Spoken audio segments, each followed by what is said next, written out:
Good day to the Pridwin community. My name is Patrick Lees and I'm your son's new headmaster. I have to say it is an absolute honour to be taking over the leadership at Pridwin and I cannot wait to get started. I'm well aware that I have big shoes to fill and I would like to thank Selwyn for the wonderful legacy that he has left and I wish him everything of the best for the future. Wow. These are certainly quite incredible times that we and the rest of the world find ourselves in. Really rather surreal and extremely difficult for many people. I am acutely aware of the financial, emotional, and social stress that this has on everyone.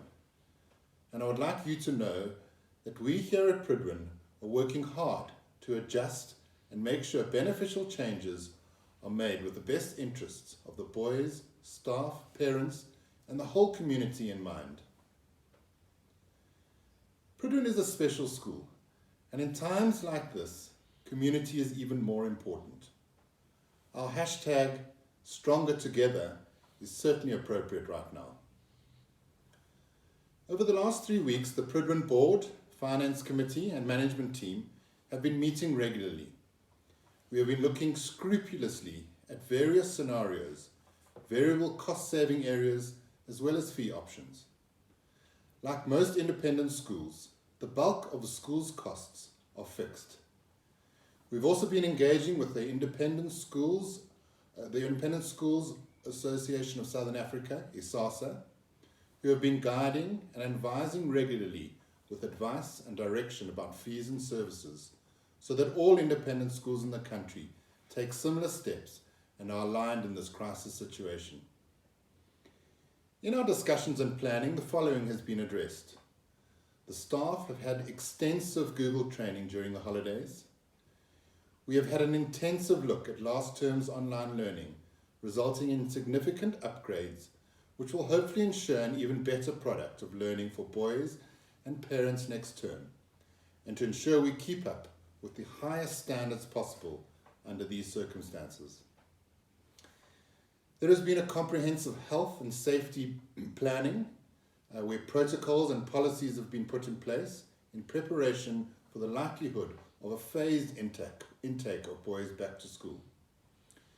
There has also been careful scenario planning from best to worst case scenarios for the next 12 to 18 months, both from a financial and an educational perspective. There has been investigation into UIF and the TERS funding system, and then also a comprehensive cost-cutting exercise of the budget, identifying areas the school can save, particularly variable costs such as catering, functions, sport, transport, admin costs, maintenance, as well as any budgeted capital projects and staff employment. We are going to be starting Term 2 next week, Tuesday. However, more than likely, it will still be online. We will then probably go into a phased approach where certain grades will be permitted to come to school on certain days. And these are two areas which I'd like to talk to you about now. Firstly, the online learning. Please understand that the online learning is exactly that, online learning. It is not homeschooling. And so if you are having to or feel like that you are homeschooling your son, please try and avoid that now. There will be lots of contact opportunities with the teachers as well as the school in general. And there will also be a feedback form to fill in each week where concerns can be raised. I also intend to connect with the boys regularly.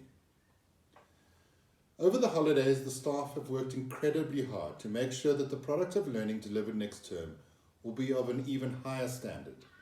And you'll soon be sent a link to a Google site platform where you'll be able to find everything needed for the online learning, including your son's Google Classroom, work for the week, expectations, as well as assemblies, notices, other resources, and how-to guides.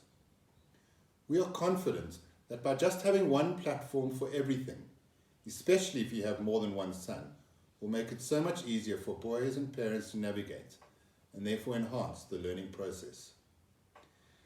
The second area that I would like to address is on the phased approach. Firstly, I would like to thank you for completing the survey sent to you regarding the possible phased-in approach. It has been very helpful in giving us information and insight about how the phased-in approach might work. We have had close to 80% of parents complete the survey, which is an excellent return. From the survey results, it is clear that the majority of parents want their children back at school.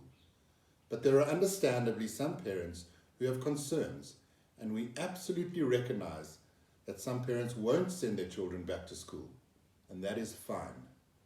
Hence, when or if a phased-in approach takes place, online learning will continue at home and at school. The benefits of boys coming to school will be the interaction and connections that they will have with their peers and their teachers. And so boys who do not come to school will not miss out on any work, just the social connectivity.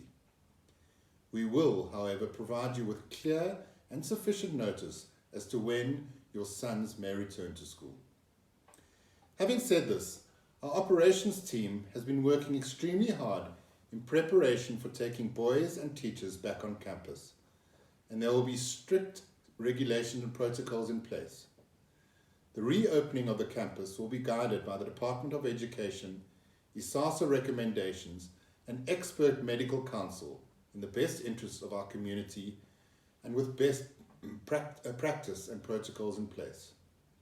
These will include, but not be limited to, a deep clean of the campus ahead of reopening, wiping down of work surfaces after each use, enforced face mask and social distancing protocols, daily health screening procedures, and reinforcing regular hand washing and respiratory hygiene.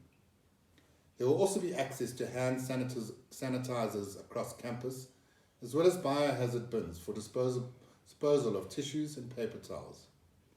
Self-quarantine will be required in case of a boy, teacher, or family infection. We will have to wait, however, for instruction from the department of when and how this will happen, and then we will obviously communicate all of this to you. I would like to thank you all for the support you give to your boys, to the school, and to the community as a whole. I promise to communicate regularly with you during this difficult time, and I encourage you to please make contact should you be experiencing any difficulties whatsoever. And also to communicate if you have some positive ideas or suggestions to share. I so look forward to meeting you all in person, hopefully soon. But until then, stay safe, stay healthy, stay masked, and God bless.